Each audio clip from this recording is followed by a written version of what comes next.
بسم اللہ الرحمن الرحیم۔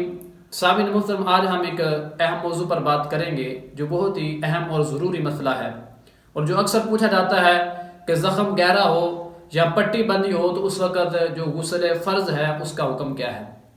اکثر لوگ اس مسئلے میں پریشان ہوتے ہیں کہ جسم پر پٹی بندھی ہوئی ہے، زخم گہرا ہے، ٹانکے لگے ہوئے ہیں، تو اس صورت میں ہمیں غسل کرنا چاہیے یا غسل کو چھوڑ دینا چاہیے یا زخم کے ٹھیک ہونے کا انتظار کرنا چاہیے۔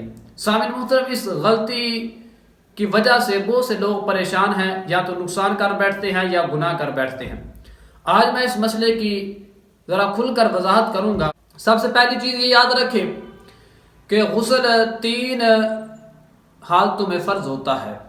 پہلی صورت یہ ہے کہ جب منی نکلے تو غسل فرض ہو جاتا ہے۔ دوسری صورت یہ ہے کہ جماع ہو تو غسل فرض ہو جاتا ہے۔ تیسری صورت یہ ہے کہ جب خواتین حیض اور نفاس سے پاک ہوتی ہیں، یہ ایام ختم ہوتے ہیں تو اس وقت غسل فرض ہو جاتا ہے۔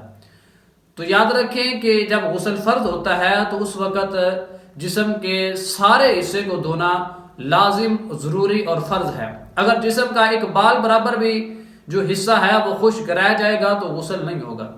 اب اصل موضوع کی طرف آتا ہوں کہ اگر زخم ہے، پٹی بندھی ہوئی ہے، تو پھر اس صورت میں غسل کرنا چاہیے یا نہیں کرنا چاہیے۔ یہ اصول یاد رکھیں کہ اگر جسم پر زخم ہے، پٹی بندھی ہوئی ہے، یا زخم اتنا گہرا ہے کہ وہاں پر پانی پہنچایا جائے تو انفیکشن بڑھ جائے گا، زخم بڑھ جائے گا، تکلیف زیادہ ہوگی، تو یاد رکھیں جس جگہ پر زخم ہوگا اس جگہ کو دھونا فرض نہیں ہے، صرف اس جگہ پہ خالی مسح کر لیا جائے گا۔ اب جو بات سمجھنے والی وہ یہ ہے، طریقہ کار کیا ہے، غسل فرض ہے، زخم بھی ہے تو کس طرح غسل کیا جائے۔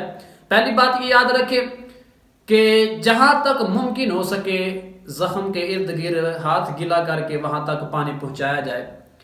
اگر تکلیف زیادہ ہوتی ہے تو پھر اسے رہنے دینا جائے، مسح کر لیا جائے۔ اگر مسح کرنا بھی ممکن نہیں ہے تو پھر بالکل ہی چھوڑ دیا جائے۔